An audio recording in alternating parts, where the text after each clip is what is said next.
વિસાવદર વિધાનસભા પેટા ચૂંટણી માટે કોંગ્રેસ ઉમેદવાર નીતિન રાણપરિયાએ ભર્યું નામાંકન। જ્યાં જણાવી દઈએ કે વિસાવદર પ્રાંત કચેરી ખાતે આ નામાંકન ભર્યું હતું અને ત્યારે પરેશ ધાનાણી, ઇન્દ્રનીલ રાજગુરુ સહિતના કોંગ્રેસ નેતાઓ હાજર રહ્યા હતા।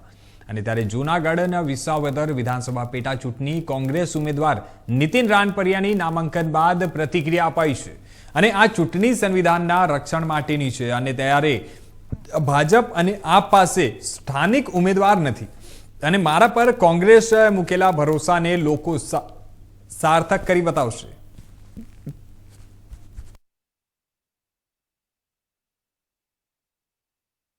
કોંગ્રેસ પાર્ટી લડી રહી છે સરદારના સ્વાભિમાન અને બાબા સાહેબે બનાવેલા સંવિધાનના રક્ષણ માટે। આ ચૂંટણીને આગળ ધપાવવા માટે કોંગ્રેસ પાર્ટીએ સંયુક્ત આખી ટીમે જ્યારે મારું નામ નક્કી કર્યું ત્યારે ભાજપ, આમ આદમી પાર્ટી અને એનો બાપ ભાજપ આ બે પાસે વિસાવદર અને ભેસાણમાં એવો કોઈ ઉમેદવાર નહોતો કે એને આયાતી લઈ આવવા પડ્યા બેયને। ભાજપ વાળા અને આમ આદમી પાર્ટી વાળા વિસાવદર વિધાનસભાને વાંજણી ગણે છે, એની પાસે એવો કોઈ ઉમેદવાર અહીંયા છે જ નહીં એવું માને છે।